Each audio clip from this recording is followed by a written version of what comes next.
मजा आया या नहीं? बहुत आ गया। बहुत आ गया।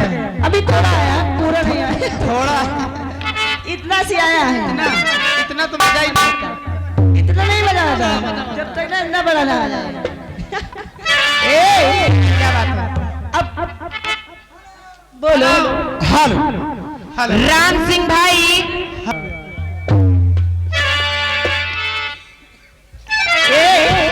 क्या बात है? देखो अभी मजा नहीं आएगा। अब ररुआ सब मेल चले तो फिर आगे ऐसे ऐसे नहीं, कुछ मजे वाली बात, मजे वाली बात ले लो, उसी को पकड़े चली चलो।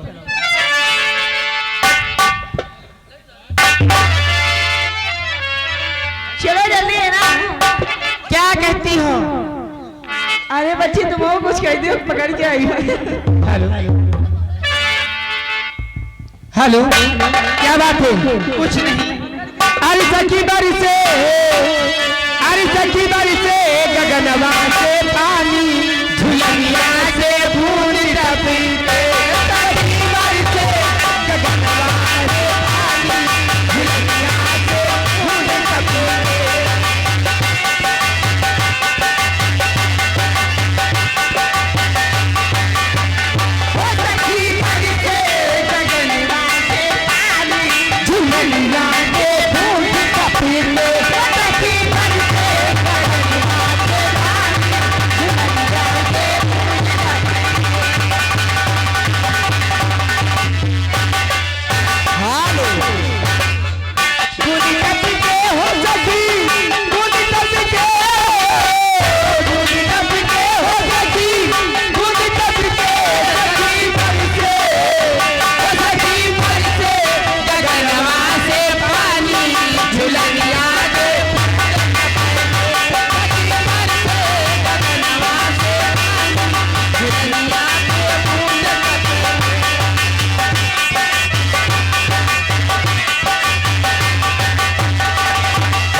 लगा 10 रुपए ना।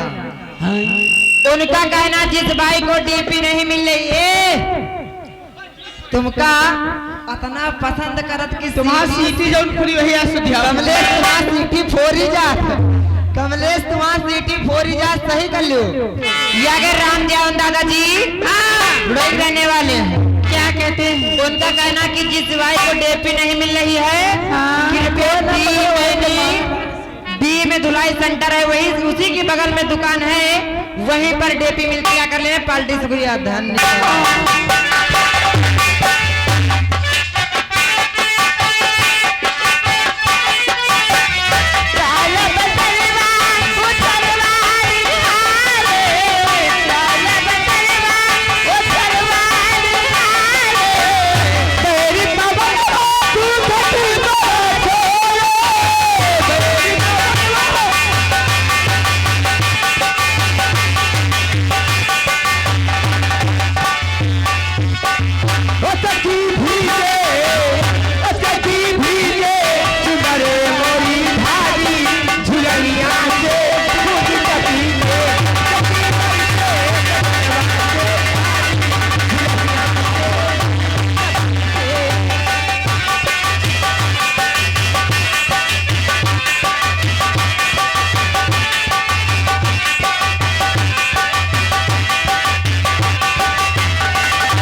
आगे फिर